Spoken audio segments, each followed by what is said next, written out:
Relato de un milagro, que es el libro tengo que... el libro. El último libro escrito por Alejandro. Esta es la historia de los 4 niños perdidos en la Amazonía colombiana después del accidente aéreo en el que muere su madre. Y entonces comienza la búsqueda de los niños, de Leslie y sus hermanos. ¿Será que mi corazón suena en este micrófono? No. Esa pregunta es preciosa. Y si suena mejor. Nos queda una ¿Será banda que mi sonora corazón de suena en este micrófono? Y él le dijo, no, suena en mis ojos. fondo. Ese es un muy Ya buen contó una gancho, historia. Fíjate cómo termina esa frase. No, tu corazón suena en mis ojos. Yo la vida la veo en historias. Yo no tengo redes sociales, tengo una pelea con eso, Ajá. pero como parte de Caso Macondo y etcétera, etcétera, me han conminado a que tenga redes sociales. Ahí la verdad es que me cuesta. Yo soy bueno asesorando sobre qué es contenido y qué es contenido relevante, ese tipo de cosas, pero ponerme yo enfrente. En fin, desde mayo abrí mi cuenta de Twitter. Si tú miras mi cuenta de Twitter, son historias de fotos que yo he tomado. La Virgen del Carmen, patrona de lancheros y transportistas con cajas de cerveza vacías en Calamar, Guaviare, a orillas del río Unilla. Y pongo una foto y otra foto. Entonces, en esa escala de fotos lo que hago aquí es mostrar, este es como el detrás de la foto, mira. No lo digo, pero es un poco a lo que juego. Mientras se desbaratan adornos y alumbrados, los pomares en las calles de Medellín refulgen. ¿Y? Esa es su mano. Esta es mi mano. Los coleópteros de la portada de Relato de un Milagro primero caminaron en la mano. Mira. O sea que esa mano es Esta es mi tuya en la mano. selva. Sí, claro. Esa es una historia para mí. Tiempo muerto. Ese es un cuervo. ¿Tiempo muerto o tiempo vivo? Sí, un cuervo. Tiempo muerto. Eso es un gallinazo sobre un reloj del metro de Medellín y la foto se llama Tiempo Muerto. Ya entendí. Y acá, por ejemplo, se llama Una casa en lo profundo del bosque. Mira la casa en lo profundo del bosque. Ah, tan linda. En una esquina de Sacramento el otro día, ojo de águila y un pájaro al lado. Oh. Bueno, todas esas fotos las voy yo tomando todo el tiempo. Todo el tiempo estoy viendo historia en toda parte. En la Amazonía corren ríos voladores que se precipitan en cataratas sobre el dosel del bosque. La historia de esas aguas también está contada en Relato de Milagro. Y esta es la foto que tomé de un aguacero en la cena. Wow. Impresionantes. Por ejemplo, También tienes muy buen ojo para las fotografías. un buscador de historias es eso. Porque al final el que toma la foto no es el aparato, es el ojo. Sí. La calatea es así. Dibuja hojas sobre sus hojas. Y así le quedan. Qué belleza. Surco sobre la carne de un bagre seco, a orillas del río Guaviare. Bla, bla, bla, bla, bla, bla, bla. Los Nucacmacuc adornan hoteles y restaurantes en San José del Guaviare. Mientras los niños indígenas de esa comunidad de desarraigados piden limosna y sobras de comida allí mismo en las calles entre los turistas. Bueno, hágale. José Alejandro Castaño nos acompaña hoy en Negocios del Descubierto y nos enorgullece tenerlo acá porque es de Medellín, como nosotros, como nuestro equipo de trabajo, y precisamente del 12 de octubre. Él es periodista, cofundador de la Casa Macondo, y cuéntanos, Alejandro, ¿qué haces? Hola, muchas gracias por la invitación. Bienvenido. Muchas gracias, me da mucho gusto estar acá con ustedes. ¿Yo qué hago? Yo cuento historias, pero para contar historias hay que buscarlas y hay que encontrarlas. Y es un poco lo que hago en la vida, buscar historias para contar. Eso en resumen. ¿Libro favorito de un autor? Otro autor. ¡Oh! Es complicado siempre eso, pero a riesgo de no ser en absoluto original. 100 años de soledad de Gabriel García Márquez. Me parece un libro fundamental, extraordinario. Es un libro al que voy casi que 3, 4 veces por semana, en un día un par de veces. Es un libro extraordinario. El coronel no tiene quien escriba de García Márquez, es otro libro extraordinario, maravilloso. Hay libros que quiero mucho. El Quijote es un libro que quiero mucho. Es un libro que quiero mucho. ¿Cuál prefieres? 100 años de soledad. Ok.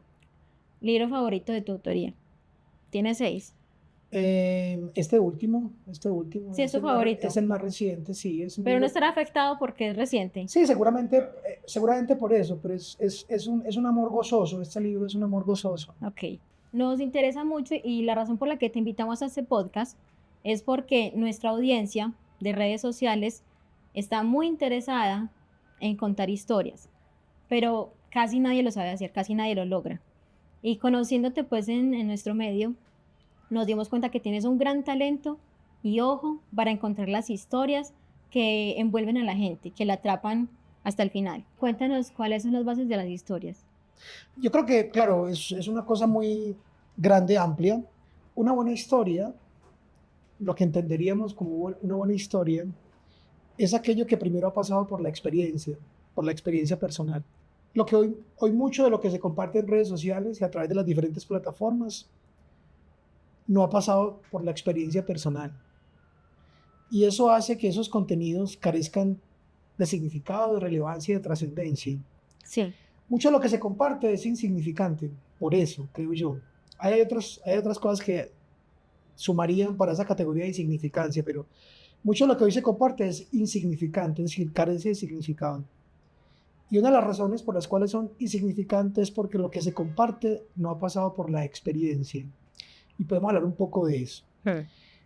Las personas, por ejemplo, comparten contenidos que no han terminado siquiera de ver, que no han terminado siquiera de masticar, pero intuyen que es interesante, intuyen que es valioso, les parece que pudieran con ese contenido elogiar a alguien o criticar a alguien o molestar a alguien o alegrar a alguien, y mucho antes de comprender la totalidad del contenido ya lo están replicando. Digamos que en ese sentido somos autómatas de un vértigo en el que estamos llenos de contenidos insignificantes. Entonces, las historias justamente se sitúan en otro lugar, en el lugar de lo significativo. Y si fuéramos a establecer el conjunto de cosas que hacen que una historia sea significativa, tendríamos que mencionar desde luego varias, pero creo que una muy importante es esta que ya dije, que pase por la experiencia personal, es decir, que yo haya vivido o haya atestiguado o haya masticado eso que estoy contando o pretendo contar. Claro, no todas las cosas me tienen que haber pasado a mí. Algo muy interesante que yo puedo compartir como contenido le pudo haber pasado a otra persona. Pero en mi comprensión de lo que le pasó a esa otra persona, me involucro, comprendo, por ejemplo, me conmuevo, por ejemplo, me irrito, en fin, y eso es convertir aquello en experiencia. Y cuando yo comparto aquello, aquello ya tiene un significado distinto, ¿no? Es relevante. Entonces, lo que yo intento hacer todo el tiempo, porque en realidad es la forma en que, no solamente la forma en que trabajo, digamos, es mucho más amplio y más ambicioso, es la forma en que vivo, es buscar historias. Yo me tropiezo todo el tiempo con asuntos que me resultan relevantes. Debo advertir que mucho de eso es irrelevante. Es decir, mucho de lo que nos pasa en el día a día es irrelevante en términos de que lo atestiguamos nosotros y probablemente para los ojos de alguien más eso no tenga la menor importancia. Sí. O porque es muy pequeñito o porque carece de relevancia. Sin embargo, si uno es capaz de mirarlo de una cierta manera, ese pequeño gesto o ese pequeño hallazgo puede convertirse en algo realmente significativo e importante. Y son el tipo de historias que a mí me interesa contar. Historias mínimas. Muy bueno ese detalle. Historias mínimas. Ajá. Pues eso es una cosa que tal vez está mal interpretada por las redes sociales. Y es que todo el tiempo, me incluyo, queremos consumir cosas que sean a gran velocidad. Termina esta historia así, historias de 30 segundos ya hoy en día.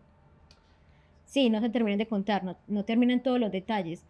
Pero también hay una cosa, y es que las personas consiguen seguidores y comunidades en internet, en redes sociales, porque se identifican con la historia de uno.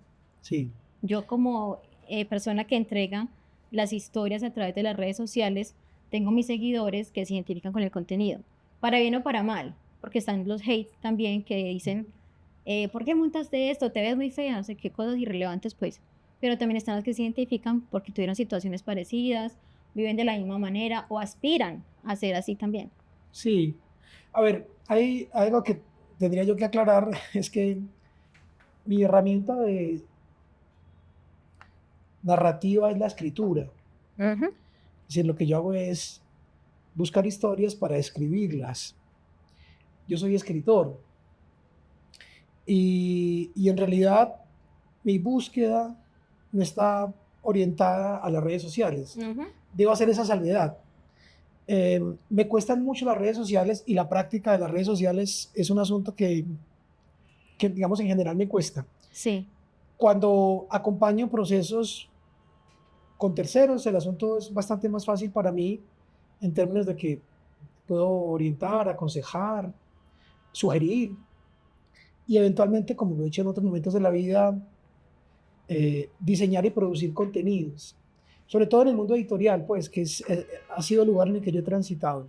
Respecto a las redes sociales, yo creo que las redes sociales plantean de base un asunto y es la banalización de la experiencia de la vida. Es la vida banalizada. De hecho, tú lo decías ahora, este solo gesto es un gesto terriblemente banal. Vamos que pauperiza cualquier intento de comprensión, cualquier pretensión de complejidad, porque en realidad estás corriendo con el dedo cosas que ni siquiera estás terminando de ver. Y estamos tratando de comprender contenidos o mensajes que están muy lejos de nuestra comprensión, pero claro, como aquello estaba analizado y porque yo puedo además pretender terminar de completar el mensaje del que no me doy cuenta, lo completo en mi cabeza y puedo desecharlo, es un vértigo del desecho, la vida desechada, una cosa tras otra, tras otra, tras otra. ¿Dónde te detienes? ¿Qué es lo que hace que te detengas? Bueno, sobre ese particular hay gente que sabe mucho de eso y están, por supuesto, los expertos que aconsejan hacer esto o esto otro o esto otro. Yo creo que quien pretenda contar historias tiene que asumir el riesgo de renunciar a la pretensión de abarcarlo todo. Bueno, para empezar, eso es imposible, Sí. ¿cierto? Ujú. El todo no existe. Yo no creo en las categorías absolutas. Los todo, los nunca, los siempre, los jamases, eso no existe. Aunque eso en sí mismo sea una categoría absoluta.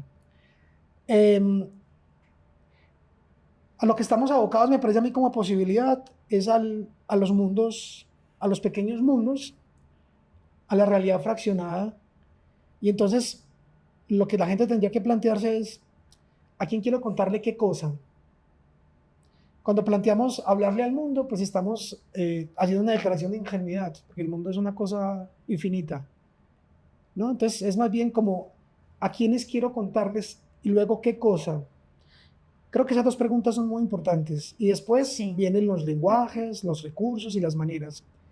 Mis maneras son, o las que yo trato de practicar, desde luego no son mías, son apenas a las que yo acudo. Tienen que ver con lo pequeño, con lo marginal, con lo aparentemente insignificante. Pero subrayo eso de lo pequeño. Me interesan mucho los pequeños relatos. Ya no solamente en términos de extensión, sino de lo que cuentan. La fracción de la fracción de la fracción de la fracción. Hay un universo muy complejo adentro de un hormiguero. Por ese hormiguero está en una calle, que está en un parque, que está en una esquina, que está en un barrio, que está en una ciudad, etcétera, etcétera, etcétera. Esa escala de lo insignificante hasta el agujero del hormiguero de adentro se me hace alucinante como recurso narrativo. Y son el tipo de cosas que intento buscar y con las que supongo que porque he afilado mucho el ojo en esa búsqueda me encuentro con, vamos, habitualmente, ¿no? Entonces el otro día cuento cosas que me pasan pues frecuentemente. Pasé cerca a un árbol en la madrugada, estaba de noche, salí caminando del aeropuerto del Dorado, y me encontré con un árbol cuya floración ocurre ya no en las ramas, sino en el tallo. Y la secuencia de esa floración en el tallo sugería un camino de mariposas, realmente conmovedor y muy bello de ver. Y esa es otra condición de las historias, y es que hay que buscarlas. Entonces, las historias tienen que ver con una actitud de caminante, de quien camina, que expone, va y mira el mundo con ojos nuevos, va y camina el mundo. Hoy la tecnología nos plantea caminar el mundo a través de Google y a través de las redes sociales, y eso no es caminar. Claro que algo hay de eso, pero atestiguar el mundo es otra cosa. Y aunque parece contradictorio, atestiguar el mundo es apagar el celular, apagar la cámara, desconectarse de las redes sociales y practicar una cosa cada vez más extraña, y es caminar el mundo, exponerse al mundo, a la experiencia de la vida. Y van surgiendo las historias. Vivirla uno mismo. Sí, no a claro, través de. por supuesto, exactamente, sí. Bueno, vamos a empezar con nuestro cóctel. Tu primer trago. Si me estoy alargando mucho, me decís, pues, a mí párame, porque si Ay, no... es que te valoramos tanto que queremos que... Palabras Tranquilo. doradas. Ah, claro, usted es el que tiene el límite, porque tiene una cita ahorita más tarde. Ah, ok. ¿Tu historia más desafiante y por qué? Ah, bueno. Eh, yo llevo pues muchos años buscando historias, indagando historias y contando historias. Mi oficio es el de periodista, ¿cierto? Digamos, mi formación de base es la de periodista. Y pues imagínate todo lo que ha pasado, todo lo que me ha ocurrido, todo lo que ha atestiguado durante tantos años. Yo creo que la más desafiante, pues supongo que es la más reciente. Creo que lo más reciente ha sido la escritura de Relato de un Milagro, que es el Aquí libro tengo que el libro. El último libro escrito por Alejandro. lo escribí en compañía con Pacho Escobar, un periodista también que hace parte de Casa Macondo. Es un periodista con mucho oficio, con una gran capacidad investigativa, una gran disciplina, un gran rigor en el manejo de la información, etcétera. Un hombre con muchas virtudes. Los coleópteros que están en la portada del libro, primero caminaron por mi mano. No son bichos que yo haya visto en libros, son bichos que tuve en la mano. Y Sí. cuéntame aquí un poquito en paréntesis los gráficos, que los encuentro muy interesantes, muy Sí, artísticos. las ilustraciones Vamos a ver son preciosas. Son de Ricardo Macía, un ilustrador sumamente talentoso que Pacho conocía. Mm. Pacho Mira este. fue otro de sus aciertos, fue recomendarlo a él. Okay. Y la forma como las imágenes, sus ilustraciones coinciden con el relato es extraordinario, es maravilloso.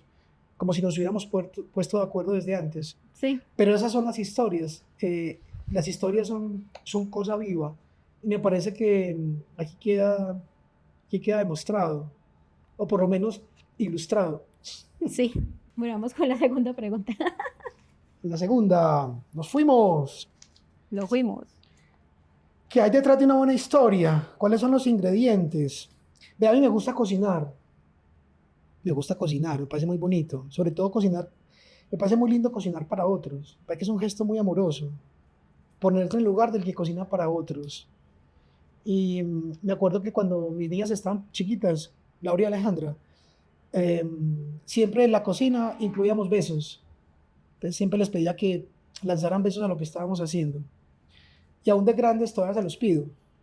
Y cuando cocino, que usualmente cocino para gente que quiero mucho, también lanzo besos. Yo creo que las historias tienen que tener un componente, una buena historia tiene que tener un componente personal.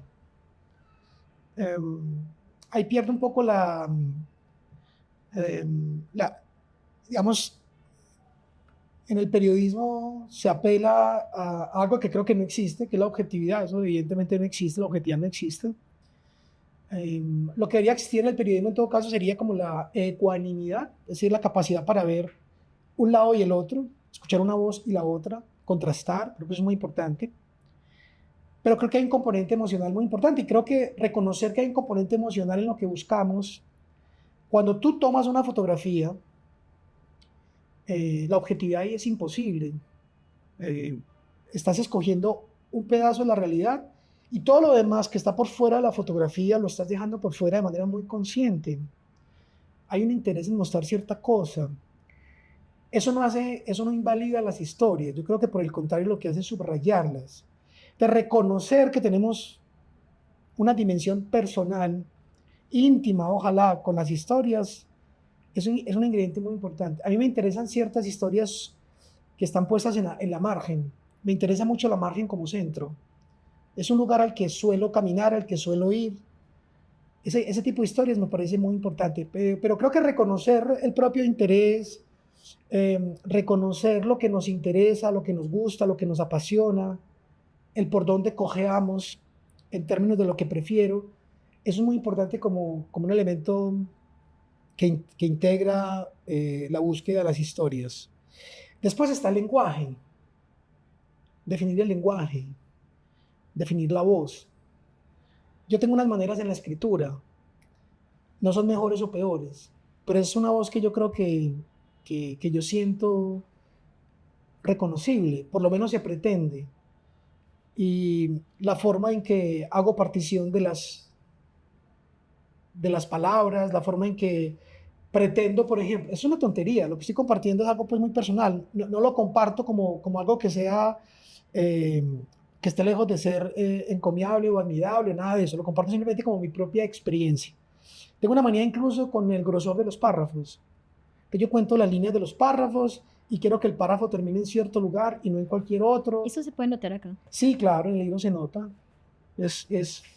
Si tú miras, los párrafos tienen casi el mismo número de líneas. Tampoco me estoy inventando nada con eso. Muchos autores lo hacen. Sí, yo creo que todos tenemos alguna manía al respecto. Pero yo tengo una manía muy marcada respecto, por ejemplo, de la terminación de las frases, del comienzo de los párrafos. Son cosas en las que pierdo mucho tiempo. Entonces, ¿me permites? Sí. Mira, estas dos páginas, desde el punto de vista Sí. son igualitas. Son igualitas. Simetría. Hay como una simetría, sí. Es un gesto de mi escritura, ¿no? Yo también lo tengo, pero un poco más corto. El mío son como máximo 6 líneas. En el texto original, después pues en la edición, en la impresión, eso cambia, pero Sí. tienen como máximo 13 líneas y ninguno tiene menos de 11 en general. Entonces, ahora, ¿eso qué supone? Pues una búsqueda, una cierta búsqueda.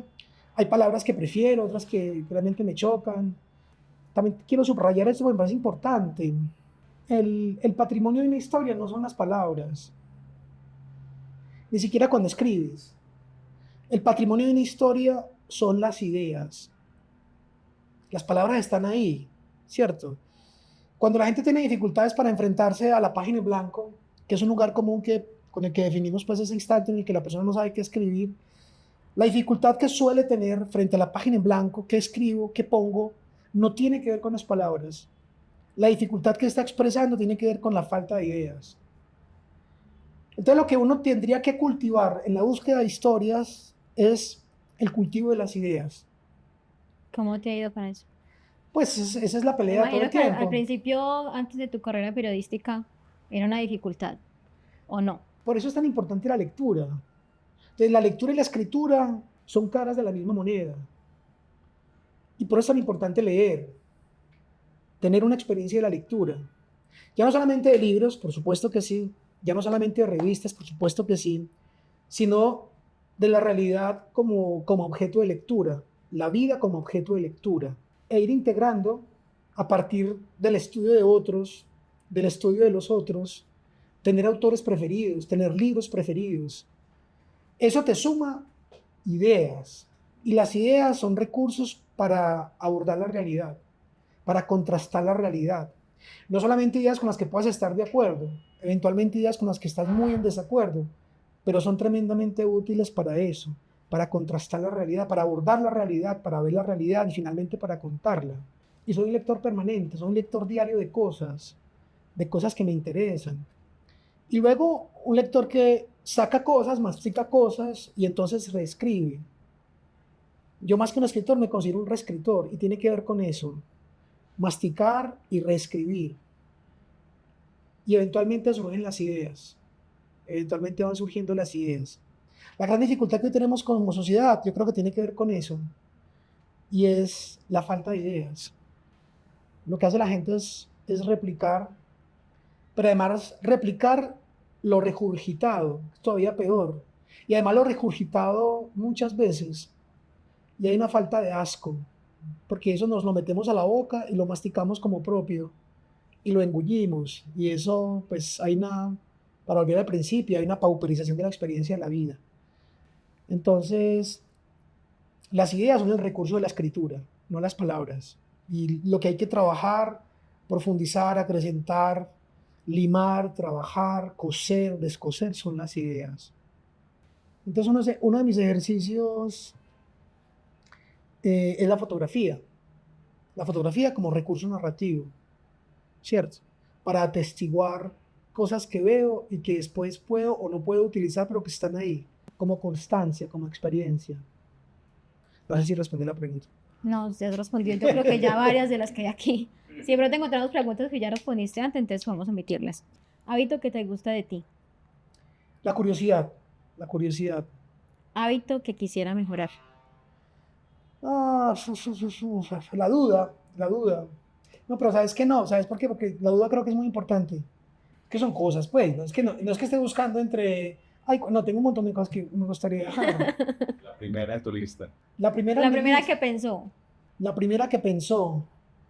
Yo creo que Ah, sí está la duda. La duda por algunas cosas.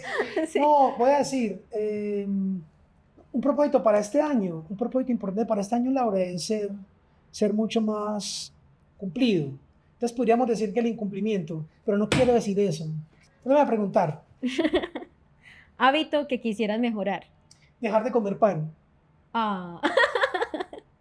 Yo Pero ya lo estoy El dejando. hábito es dejar de comer. Lo que quieres hacer es dejar de comer pan o empezar a comer pan. Dejar de comer pan. Ok.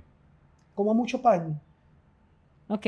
Escritor que más admiras. Me imagino que ya. No, pues Gabriel García Márquez. Creí que Desde ibas a luego decir. no es el único, ¿no? Ujú. Pero ese es un gran, gran, gran señor escritor. Ok. Efectivo o tarjeta. Pues, efectivo, Por tu oficio. Sí, me lo imagino. Claro. sí. Tu último gasto innecesario. Este reloj. ¿Por qué? Porque, ajá. Planear o improvisar. Perdón. Planear o improvisar. Ni una cosa ni la otra. Eso tiene que ir muy, muy mezclado. No los extremos. Ahorita No, dijiste. porque también creo que son caras de la, son caras de la misma moneda. Sí. La escritura tiene mucho de eso. Es una improvisación que debe planearse y ajustarse y corregirse todo el tiempo. Sí, ambas cosas. Súper. Exactamente. ¿Con cuántos tragos te emborrachas? ¿Sabes que yo no tomo? Yo sé, yo sí sé. Yo no tomo. Puedes tomar preguntas. ¿Qué técnicas utilizas para conectar emocionalmente con tu audiencia a través de tus historias? Yo no sé si eso sea una técnica, ¿cierto? Porque me parece que técnica tiene que ver un poco como con cierta, bueno, tiene para mí como una cierta carga negativa lo de técnica, pero es puro complejo, pura bobada. Me parece muy importante el vínculo emocional. Yo creo que es muy importante el vínculo emocional con las historias. Sí. No creo que una gran historia, no hablo de una historia común y corriente, no creo que una gran historia pueda prescindir de un vínculo emocional. Pero eso plantea una cierta, o sea, quiero decir, hay que sacarle punta a ese lápiz de lo emocional, hay que conectarse emocionalmente. Yo me conecto mucho desde el plano emocional con las historias que escribo. Y me pasó con este libro, cuando lo estaba escribiendo,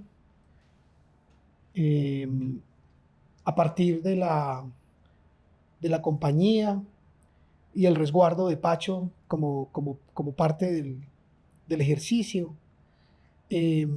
Cuando estaba escribiendo este libro, hubo episodios de llanto, de tristeza, pero de una profunda tristeza.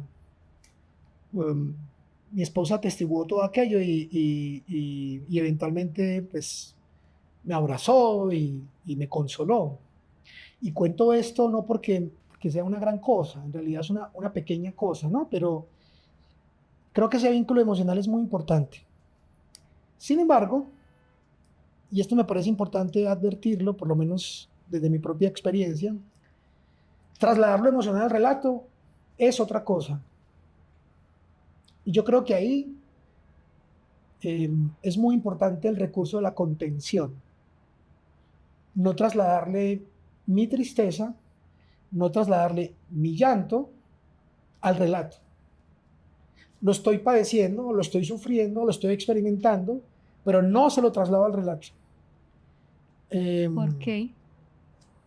Pues, o sea, yo pensaría que ese es un ingrediente Ajá. para que el relato sea más absorbible, más gustoso, digo yo. Sí, una de las discusiones que teníamos con Pacho tenía que ver con eso, ¿cierto? Es prescindir tercamente, obstinadamente, de todo lo adjetivado. Los adjetivos sobre bello, bonito, impresionante, terrible, ¿no? Ese tipo de cosas en un relato sobran. Porque lo que hace que un relato sea bello, impresionante, conmovedor, no es que tú lo digas, es que el relato se expresa en lo que pasa de manera conmovedora. o dolorosa o terrible. Y también Entonces, es la interpretación del lector. claro, tú lo que haces es contar, escenificar. También creo que la sola narración, la sola descripción no es narración. Es algo también en lo que, bueno, en lo que siempre trato de insistir, es que describir no es narrar, es una parte. Ajá. Es describir vinculado con, por ejemplo, y no es el único recurso, los detalles. Detalles de relevancia. Porque otra manía es, y era también otra, digamos, parte del ejercicio de discusión con Pacho, ¿qué sobra de este relato? Para mí sobraba mucho, siempre sobró mucho. Y me parece muy importante que sobren cosas, que montones de cosas no se cuenten. Entonces yo creo que es muy importante el vínculo emocional con las historias. Creo que incluso yo lo incentivo en mi propia experiencia. Pero luego trato de que eso no se traslade al relato, que no se vacíe el relato, porque me parece que pauperiza el relato. Sí. Ok. Muy Otra, bien. Sí, otra. otra. Manos largas. A ver. Cuéntanos una ocasión en la que una historia tuya tuvo un impacto significativo en alguien. Ajo de madre. Yo te puedo contar de historias que desencadenaron cosas. Desencadenaron cosas y eso me da, pues, me parece, no es lo que yo pretendo, pues no es lo que yo busco, ¿cierto? No es lo que yo me pongo en la cabeza cuando pienso qué va a pasar con esta historia. Son cosas que yo no me planteo nunca. Pero sí han pasado cosas, han sucedido cosas con personas y aún con grupos de personas a partir de historias que yo he contado. En Cali, en las afueras de un barrio de Cali, a orillas del río Cauca, una señora tenía un zoológico para animales desahuciados, de zoológicos y de circos. Cuando yo escuché la historia, me pareció extraordinaria, toqué la puerta de ese lugar y en efecto, ahí había leones jubilados. Cuando tú planteas ya la idea de león jubilado, esa sola forma de nombrarlo, de renombrarlo, parece darle una dimensión de novedad a la historia. Sí. Eh, para mi sorpresa, la señora ya había recibido visitas de muchos periodistas antes que yo. Cuando yo fui al periódico para el que trabaja entonces y les conté de esta historia, me dijeron sin mucha emoción, pues eso aquí ya lo hemos sacado varias veces, como que bueno nos interesa. Es una cosa tremenda del mundo del periodismo, ¿no? Los temas no se agotan, lo que se agota son las miradas. Los temas están ahí. Podría contarte una anécdota sobre eso, que me parece bella y que me gusta compartir a veces cuando compartí aulas de clase cuando compartí aulas de clase me gustaba contarle esto a los estudiantes. Eso que ahora te cuento si quieres. Sí. Volviendo al tema, yo fui como asistente con la historia y terminé publicando una crónica para la revista Etiqueta Negra, la famosa revista Etiqueta Negra del Perú. Creo que se llamaba Hostal de Fieras Retiradas. Y cuando esa historia salió publicada, la señora me llamó muy emocionada y me decía, esta historia la contaron otras veces, pero nunca pasó nada. Entonces me llamaba muy contenta a decirme que mucha gente, a partir de la publicación de la historia, la habían abordado con un interés renovado. Y había personas que se preguntaban cómo nunca habían escuchado de su hostal, de su zoológico para fieras retiradas. Incluso personas de la misma ciudad de Cali, aunque ese relato ya había sido contado en Cali.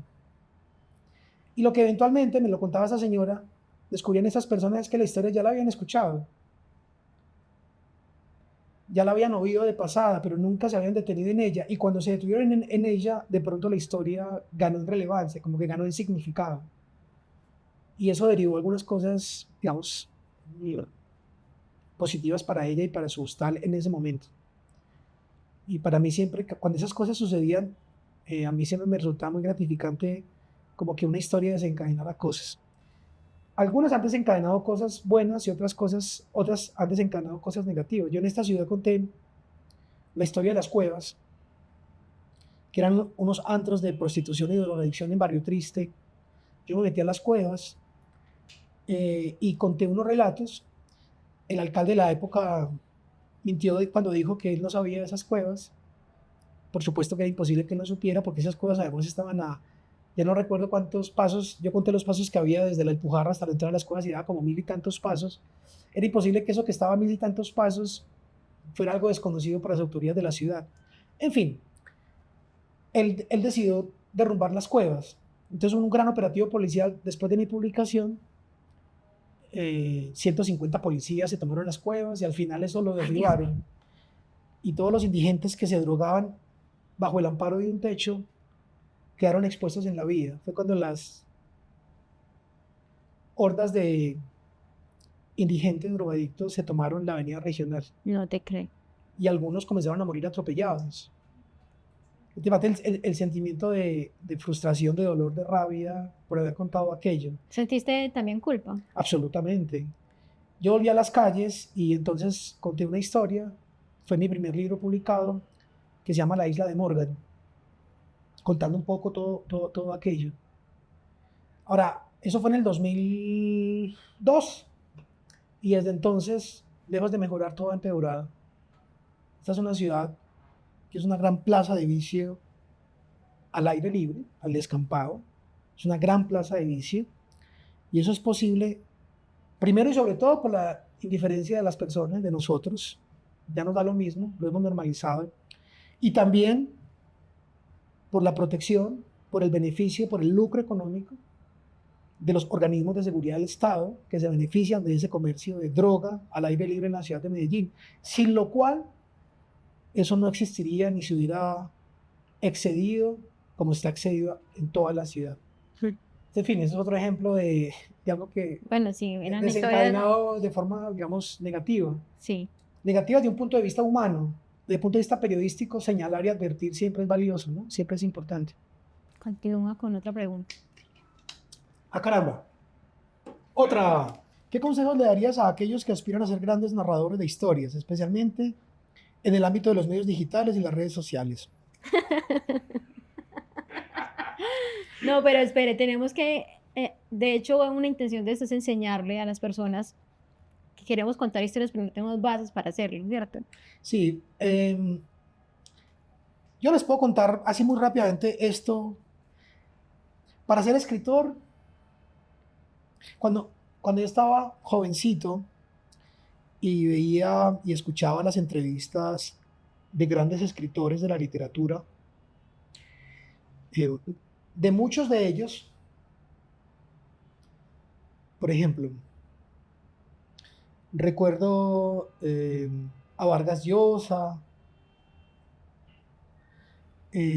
Onetti, y era gente de la que yo veía entrevistas que pasaban por la televisión. Ahora uno las busca en YouTube y las tiene pues a la mano. Muchos de esos escritores, esos grandes escritores, no era el caso de García Márquez,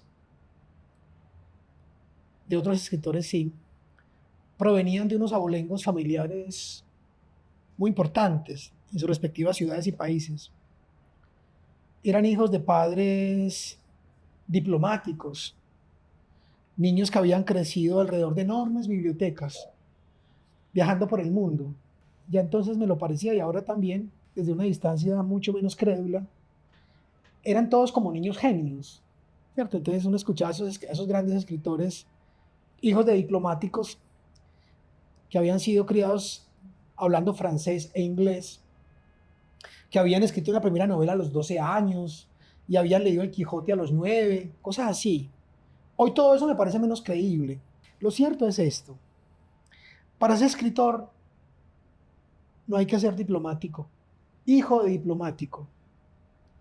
Para ser escritor no hace falta haber nacido entre libros y haberse leído los clásicos de la literatura universal a los 14 o 15 años. Nada de eso es necesario como condición.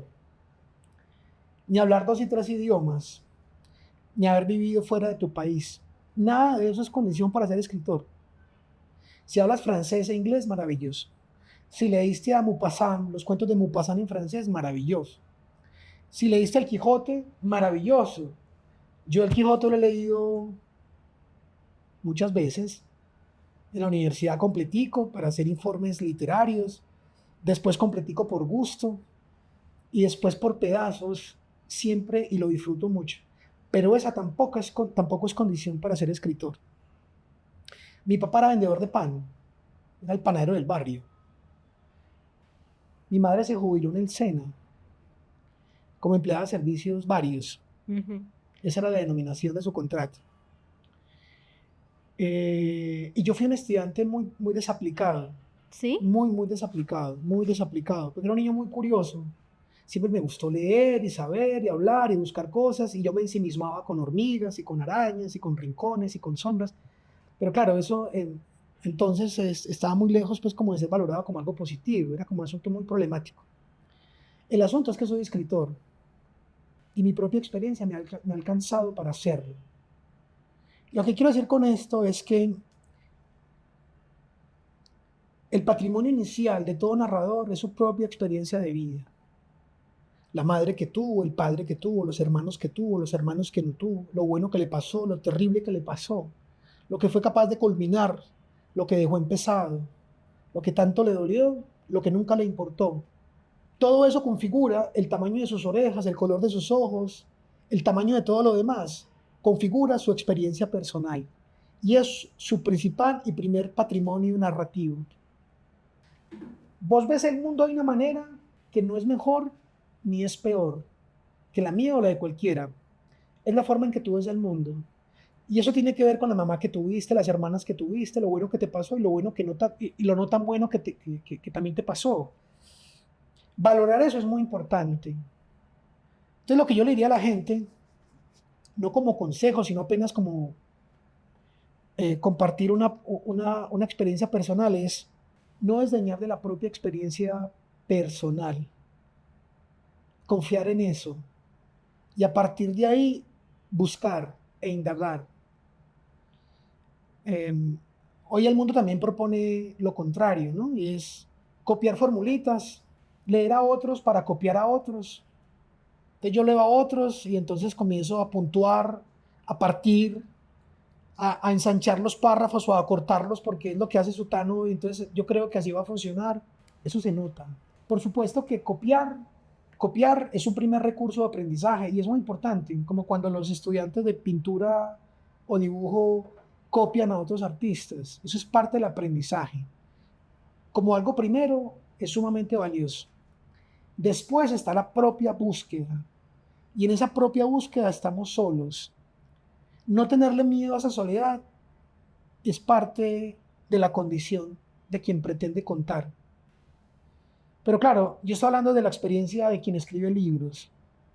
En relación con las redes sociales, yo me imagino que algo funciona de manera similar. Yo creo que es duplicable, ¿no? Duplicable o algo así. Hoy tenemos plataformas para todo, ¿no? Entonces tú vas a no sé qué cosa.com y en no sé qué cosa.com ya te venden preboceteado recursos. Sí. Y en no sé qué otra cosa.com también te dan recursos para tú duplicar otras vainas y entonces más o menos armar una cosa que se parece muy poco a uno y se parece mucho a todo lo demás. Sí, la inteligencia artificial es una de las plataformas. Sé de gente muy cercana que recurre a la inteligencia artificial en su pretensión de escritura. Yo no sé si eso sea bueno o malo. Pues ahorita es un negocio. A mí no me cabe pues eso en la cabeza. Pero ¿sabes lo que pasa? En todo caso, que además es gente que se pretende escritora, ¿no? Se pretende escritora. Supongo que está bien. Digamos, no le ves un valor positivo o negativo, pero se me hace desconcertante. Porque lo que te hace escritor o escritora, o narrador o narradora, es una búsqueda singular del mundo a través de tu propia experiencia, con todo lo que eso supone. Entonces, no digo que no haya que recurrir a las plataformas .com para ciertos recursos, Pero no olvidar que esos son los recursos, eso es lo externo, eso es la cáscara, eso es lo menos sustancial, lo menos importante, el color, la musiquita de fondo y todas esas cosas, todo eso es lo adjetivo. Lo sustancial es la idea. Lo sustancial son las ideas. Lo singular, lo transformador son las ideas. Y eso es lo que hay que cultivar. Y a eso es a lo que hay que exponerse, al cultivo de las ideas. Y es que representa un reto para nosotros, para todos los que estamos en este mundo de la virtualidad. Sí. Intentar ser original. Y es un reto tan grande que las personas ya no están persiguiendo a los iguales, a los parecidos. La gente busca originalidad, autenticidad. Sí, son dos palabras problemáticas. Entiendo lo que dices. Yo creo que hay que renunciar a la pretensión de originalidad. Hay que olvidarse de eso. Pues la transformación de la idea finalmente es recurrir a lo anterior y aplicarle pues el propio ingrediente. Sí. No, porque ya de hecho somos originales. Somos seres únicos. Lo que pasa es que eso se nos fue olvidando. Se nos fue olvidando porque nos han ido encasillando, nos han ido duplicando. Y se nos ha ido olvidando que sí somos originales, o sea, somos seres únicos. Este nace como el sistema, digamos el sistema, como el sistema uniforma, ¿cierto? Entonces la gente termina, esta es una ciudad, Medellín, no es único de Medellín, pero cosas, por ejemplo, como el criterio de belleza. ¿Qué es lo bello? Entonces tú ves, en el caso de hombres y mujeres, ves unos patrones no solamente de conducta, sino incluso patrones físicos, y se ven igualitos. Y a eso le llamamos belleza. Y resulta que hay otros tipos de bellezas. Y hay gente que podría ser incluso mucho más bella si en vez de uniformarse de ese modo, creyera y apelara a su propia singularidad para expresar una belleza que la tiene de forma natural, que es solamente suya. En relación con la producción de contenidos o el desarrollo de contenidos, me gusta más la palabra desarrollo que producción, habría que apelar y confiar en la singularidad. Los modelos que nos llegan desde afuera a través de las redes sociales están bien para mirarlos, para aprender, pero sobre todo para distanciarnos de ellos, de, no sé, las Kardashian.com y pelotudeces y pendejadas y bobadas y huevonadas como esas. Distanciarse de eso. Ya alguien que hace eso, ¿yo por qué voy a hacer algo parecido a eso? De ser capaz de encontrar lo singular en mí, matizarlo por mi propia experiencia y construir a partir de ahí contenidos, ese es el gran reto. Ese es el gran reto. Apelando a mis propias palabras, a mis propios contextos. Si tú miras en las redes sociales, la gente que hace contenidos, los lugares donde hacen lo que hacen, todos son muy parecidos, son muy igualitos. Alguien que sea capaz de poner eso patas arriba, o de volcarlo, o de tomar distancia, o de hacer otra cosa, va a ir concretando algo muy importante, muy diferenciador. Hoy las marcas lo que hacen, bueno, hoy siempre lo que hacen las marcas es justamente uniformizar, y en esa uniformidad nos roban algo sumamente importante, irrepetible, sustancial, vital, y es el valor singular de cada quien. Y nosotros lo vamos entregando. Dice que porque nos parece feo, dice que porque nos parece poco atractivo, porque nos parece vulgar, porque nos parece común. No hay nada de eso. Para contarte algo de una historia. Dios. Acá enfrente queda el aula de lectura de Confenalco, la Casa de la Lectura, la Casa Barrientos, que hizo parte de las antiguas mansiones que se edificaron al lado y lado de la quebrada Santa Elena, que baja de los cerros occidentales de Medellín y que luego fue tapizada de concreto. Las familias ricas de Medellín a comienzos del siglo pasado soñaron que acá esto podría parecerse a los Champs-Élysées de París, la gente muy rica, Coloriano Amador tuvo acá en la esquina, al lado de este edificio, tuvo su mansión para un hijo, para su único hijo. Pero esa es otra historia, no estoy yendo lejos. Acá quedó la única casa que se preserva de aquellos años, la Casa Barrientos, que felizmente Confenalco recuperó, restauró y convirtió en la Casa de la Lectura. Allá afuera de Confenalco conocí a un señor que vendía peces de colores, peces amazónicos algunos, de esos que meten en bolsas y que venden para que la gente... Una vez tuve una conversación con el señor, él estaba muy molesto, le pregunté un poco por su negocio, cuánto duran los peces ahí metidos, si alguna vez se le ha muerto alguno, ¿cierto? Entonces me contó la historia de una vez que había pasado ese día o el anterior o en esos días, no recuerdo el detalle de la historia de ese dato porque lo escribí hace rato, pero se le había muerto un pez, lo encontró panza arriba en la bolsa. Y entonces cuento cómo él podría deshacerse del pez, ¿cierto? Si lo va a llevar a su casa y lo va a botar por el sanitario o lo va a botar en la calle.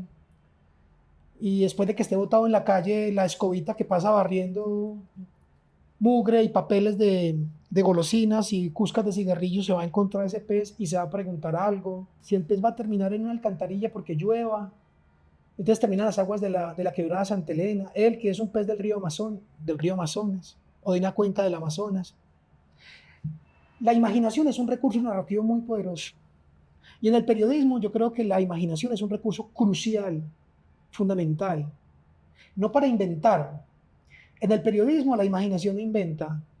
La imaginación interroga, se hace preguntas. Para preguntar cosas hay que imaginar. Entonces, afilar la imaginación es sumamente importante. Y algo tan intrascendente y banal como un sujeto que vende peces, que todos hemos visto, detenerse a partir de imaginar cosas para hablar con él, desencadena, en este caso, un pequeño relato. Entonces, nada, yo creo que hacerse preguntas hace parte de la batería desencadenante de contenidos, digamos, de contar cosas. Sorprenderse con el mundo. Cada vez nos sorprendemos menos. Sí. Sorprenderse con el mundo. Ver la forma como una araña envuelve a una presa que acaba de capturar es maravilloso. La habilidad que tiene para suspenderse algunas arañas, suspenderse en el aire, para envolver a gran velocidad el coleóptero o la mosca que acaban de atrapar, es extraordinario. Pero para ver eso, hay que afilar el ojo, hay que estar dispuesto a verlo, ¿no? Y a partir de ahí, ya no se trata de describir aquello, sino de vincular ese gesto de la araña con algo más, con una idea, con algo que yo quiero contar. ¿Qué quiero contar? ¿Con qué idea la quiero vincular? Para no solamente mostrar la araña envolviendo a su presa. Ese vínculo, ese salto, es lo que entraña el reto narrativo. Por eso describir no es narrar todavía. Lo narrativo viene después. Del vínculo Sí. con otra cosa. Sí. Me hiciste dar curiosidad sobre cómo llegaste al camino del periodismo. Bueno, eres un contador de historias. Sí, pues... Yo me imagino que tu mamá siendo de personal del aseo del SENA, tu papá siendo un panadero del barrio, Ajá. de pronto habrían querido para ti carreras famosas en ese momento, medicina, derecho, cosas así, pues que eran como requisitos sociales en ese momento para Medellín o para el mundo. ¿Cómo llegaste a eso? Pues sabes que mi mamá siempre tuvo claro, creo yo, siempre tuvo claro que yo iba a ser escritor, desde siempre. Cuando yo tenía 11 años, me regaló 3 diccionarios ilustrados de Larousse. El diccionario de Larousse en 3 tomos. Fue mi Wikipedia de niño, me lo aprendí de memoria. Fue maravilloso. Me regaló un gran escritorio, Sí. me regaló una máquina de escribir Mi madre siempre supo que yo iba a ser escritor. No, yo nunca estuve presionado, pues además porque venía de donde venía y tenía el entorno que tenía. Nunca hubo pretensiones de que fuera nada distinto a lo que yo fuera más o menos decidiendo, siempre que aquella decisión pues discurriera no sé, por la legalidad, por ejemplo, por la legalidad, que estuviera alejado de las drogas, cosas bastante sustanciales pero muy importantes. Mi mamá, por ejemplo, se sorprendía de que cuando yo regresaba a hacer los mandados, di tú, salir a comprar la carne para el almuerzo, la leche para el desayuno, yo regresaba con un montón de cosas que me habían pasado. Que el perro del vecino, que el árbol de no sé quién, que el gato de no sé quién, que una señora, que un señor, que un taxi, que una moto, que otro perro. Mi mamá decía, yo recuerdo a mi mamá decir, ¿cómo es posible que a José Alejandro le pasen tantas cosas y se acabó de ir? Porque yo regresaba siempre con muchas cosas. Entonces yo sí creo que había pues desde siempre no diría que un talento, yo diría que más bien como una debilidad, ¿no? Como una disposición natural para advertir el mundo, para verlo. Y siempre me pasaron cosas. Yo comencé estudiando ingeniería forestal en la Universidad Nacional. Eh, y claro, ni siquiera terminé el primer semestre. Sí. Rápidamente me di cuenta que estaba en el lugar equivocado. ¿Y tu papá qué te decía?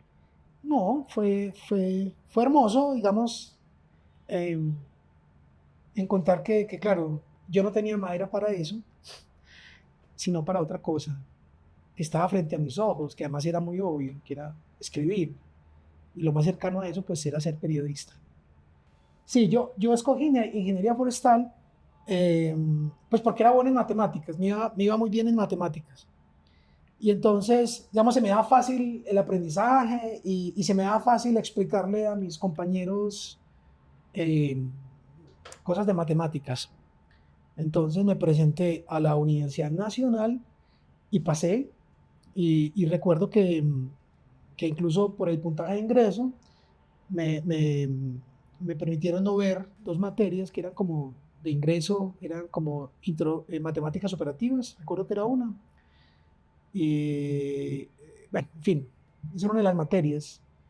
Era como una bienvenida muy auspiciosa, pero ahí hay un error de base y me gusta contar eso para compartirlo. Cuando uno avisora los sueños, uno tiende a visorar el después, como el final, y es un error. Ahí hay un error, y un error peligroso además.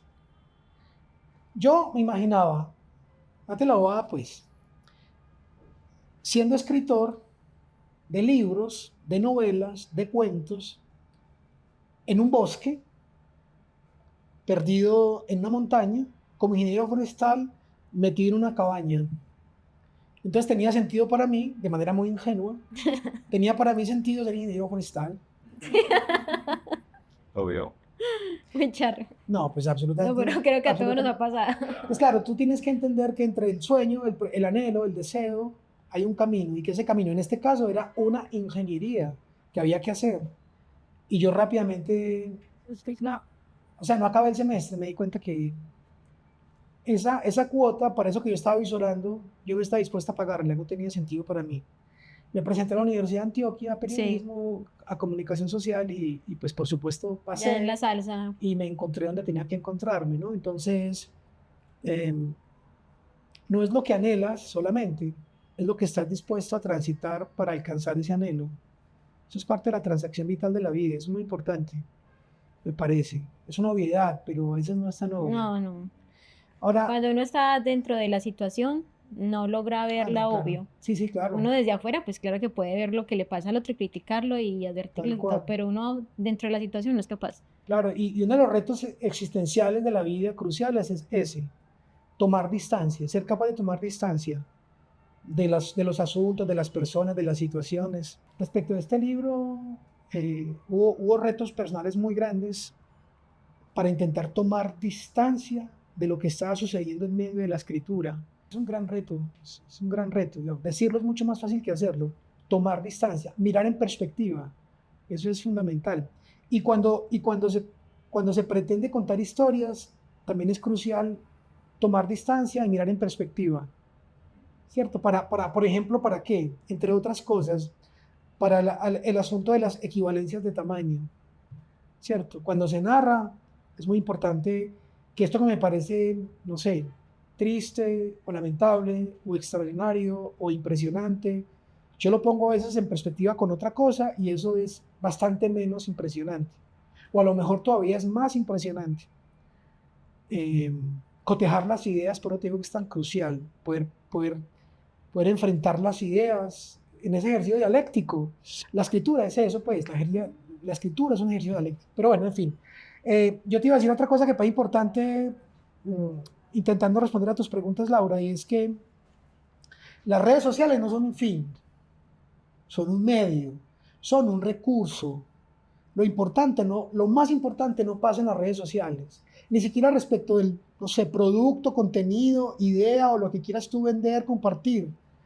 Lo más importante de eso que tú estás pretendiendo ser o queriendo ser, lo más importante no pasa en las redes sociales. Las redes sociales son un medio, son un recurso. Lo importante, lo esencial, lo trascendente, lo vital, no pasa ahí. Hace parte de una batería de recursos, de otras cosas que pasan. Llegamos al final de este episodio. Muy interesante, muy sustancioso, Gracias. muy nutritivo para nosotros y para nuestra audiencia. Seguramente vamos a sacar muchos aprendizajes y unos cortos muy valiosos de todo lo que José Alejandro nos dijo en esta entrevista, que nos va a servir mucho para nuestro ejercicio. Y bueno, no, pues agradecerte a vos, Laurita, y a toda la gente que está aquí detrás de cámaras, Andrés y Catalina. Andrés, Acata, haciendo posible este encuentro. Invitarlos a que lean Relato de Milagro, escrito con Pacho Escobar, con ilustraciones de Ricardo Macía, un ejercicio narrativo que es la costura a lo largo del libro de pequeñas historias, de historias mínimas. Historias mínimas son las que configuran este relato en su conjunto. Relato de Milagro. Los que crean que conocen la historia o que se la saben, los invito a que lean este libro, porque van a comprobar que en realidad hay otro montón de otras cosas, algunas sustanciales, sorprendentes, conmovedoras, que no conocen, y algunas ni siquiera se las imaginan. Entonces, Relato de Milagro. Muchas gracias. A ustedes. Gracias, hermano. A ustedes.